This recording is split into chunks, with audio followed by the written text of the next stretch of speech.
दोस्त, स्टूडेंट्स के लिए किसी ने बड़े कमाल की बात कही है कि विकल्प बहुत मिलेंगे तुम्हें रास्ता भटकाने के लिए, लेकिन संकल्प एक ही काफी है मंजिल को पाने के लिए। दोस्त, आज मैं एक ऐसे स्टूडेंट के बारे में बताने जा रहा हूँ जिन्होंने अपने पिताजी के आंखों में एक आंसू को देखकर खुद को पढ़ाई में झोंक दिया। दोस्त, इनके पिताजी बहुत गरीब थे। इनका एक छोटा सा दुकान और साथ में खेती भी कर लिया करते थे और इनके पिताजी चाहते थे कि मेरा बेटा सरकारी नौकरी करे, क्योंकि दोस्त किराना दुकान चलाकर जीवन बिताना कितना पेनफुल होता था ये सिर्फ इनके पिताजी को पता था। इसलिए दोस्त, 12वीं के बाद वो अपने बेटे को किसी दूसरे शहर भेज दिए थे ताकि वो एक सरकारी नौकरी को पा सके। दोस्त, इनके माता पिता खुद कभी कभी नमक रोटी खाकर भी अपने बेटे को मंथली पैसा भेजा करते थे।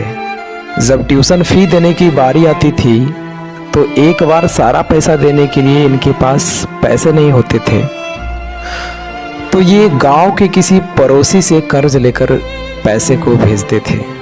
लेकिन दोस्त, ये सारी बातें उस लड़के को बिल्कुल भी नहीं पता था और इनके पिताजी बताना भी नहीं चाहते थे ताकि इनके बेटे अच्छे से पढ़ाई कर सके, वो खुद को किसी से कमज़ोर ना समझे। लेकिन दोस्त, कुछ समय बाद इनके बेटे अलग ही दुनिया में जीने लगते हैं और अपने माँ बाप के पैसे को गलत फ़ायदा उठाने लगते हैं। दोस्त, दरअसल ये होता है इनके साथ कि ये प्यार के चक्कर में पड़ जाता है और ऐसे ही करते करते वो 1-2 साल बिता देते हैं और उसे कोई जॉब नहीं लगता है। दोस्त, इनके पिताजी को अपने बेटे पर बहुत भरोसा था कि वो ज़रूर कुछ ना कुछ अच्छा करेगा और गलत चीज़ों में नहीं पड़ेगा। लेकिन दोस्त, एक दिन किसी न किसी तरह से इनके पिताजी को पता चल गया कि मेरा बेटा तो वहाँ गर्लफ्रेंड और बॉयफ्रेंड के चक्कर में पड़ गया है। तो दोस्त, पता है, ये सारी चीज़ें जानने के बाद उस दिन उसके पिताजी को खाना भी नहीं खाया जा रहा था।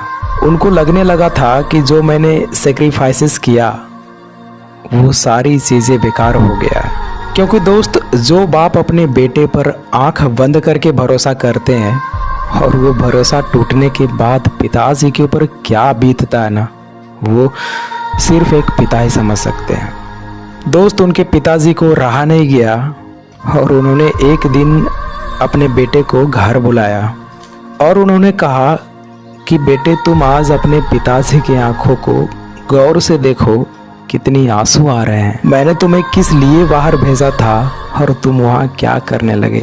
बेटे, तुम्हें पता भी है कि मैंने तुम्हारे कोचिंग फी कर्ज लेकर दिया था, लेकिन तुम्हें इस बात का एहसास भी होने नहीं दिया ताकि तुम वहाँ अच्छे से पढ़ाई कर सको। बेटा, किराना दुकान में कैसे 1-1 रुपया का सामान बेचकर तुम्हें पैसा भेजा करते थे, क्या तुम्हें थोड़ा भी एहसास नहीं है? अरे, जिस दिन दुकान से अर्निंग कम होता था ना, उस दिन हम बिना सब्जी के नमक रोटी खाकर जीवन बिता लेते थे ताकि तुम्हारे लिए कुछ सेविंग कर सके, क्योंकि अगले मंथ तुम्हारे लिए पैसा भेजना होता था। बेटा, वो सब तो बात अलग है, लेकिन सबसे बड़ी बात तो ये है कि मैंने तुम पर आंख बंद करके भरोसा करता हूँ और तुमने उस भरोसे का परिणाम ये दिया है। मुझसे क्या गलती हो गई थी जिसका परिणाम ये आ रहा है? बताओ बेटा, बताओ। दोस्त, इतना बात सुनकर उसके बेटे के आंखों में आंसू आ जाता है और आंसू बिल्कुल रुक नहीं रहा था और वो अपने पिताजी के पैरों पर गिरकर कहने लगा कि पिताजी, मुझसे बहुत बड़ी गलती हो गई है, प्लीज़ मुझे माफ़ कर दीजिए और मैं आपसे आज वादा करता हूँ पापा कि मैं ठीक 6 महीने के बाद घर आऊँगा और उस समय ये आपका नालायक बेटा कुछ बनकर ही आएगा। बस मुझे आप लास्ट चांस दे दीजिए, प्लीज़ पापा, प्लीज़ लास्ट चांस। और दोस्त, उसके बाद उनके पिताजी ने उन्हें दोबारा मौका दे दिया और उसके बाद उस लड़के का नींद चैन सब कुछ उड़ जाता है। अब उसके दिमाग में सिर्फ एक ही चीज़ दिख रहा था, वो था नौकरी और पिता के आंसू। और दोस्त, उस दिन से वो लड़का 18 घंटा पढ़ाई करने लगा। और कौन कहता है कि इतनी मेहनत के बाद आपको सफलता नहीं मिलेगी।